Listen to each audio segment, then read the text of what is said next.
तर देशपांडेंचं वक्तव्य म्हणजे सभागृहाचा अपमान असं गुलाबराव पाटलांनी म्हटलं। येणाऱ्या काळात बरेच आमदार हक्कभंग आणल्याशिवाय राहणार नाही।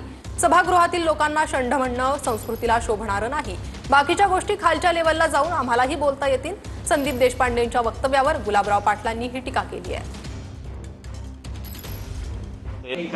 कारण की ज्या पद्धतीने विधान भवनात बसलेले हे बघा, आपल्या राज्याच्या सभागृहाचे ते सदस्य होते आणि विशेष म्हणजे आज आपल्या सभागृहामध्ये देशाचे लोकसभा अध्यक्ष आलेले आहेत, तर त्यांनाही हे शंड म्हणणं उचित आहे का? जे सभागृहामध्ये बसलेले मुख्यमंत्री उपमुख्यमंत्री बसले आहेत किंवा तिथले सभासद सगळे आमच्यासारखे लोक आहेत, तर आम्ही शंड आहोत का?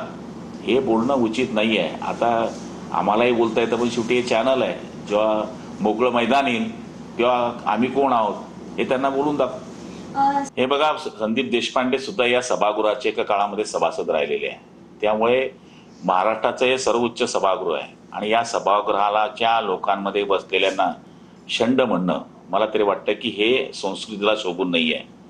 त्यांना त्यांच्यापेक्षा आपल्याला जास्त वाईट बोलता येतं, पण शेवटी प्लॅटफॉर्मवर आपली बाजू मांडणं आणि कोणाला शंड म्हणणं याच्याने जर त्यांना हुशारकी वाटत असेल, तर मग बाकीच्या गोष्टी खालच्या लेवलवर जाऊन आम्हालाही बोलता येऊ शकतात।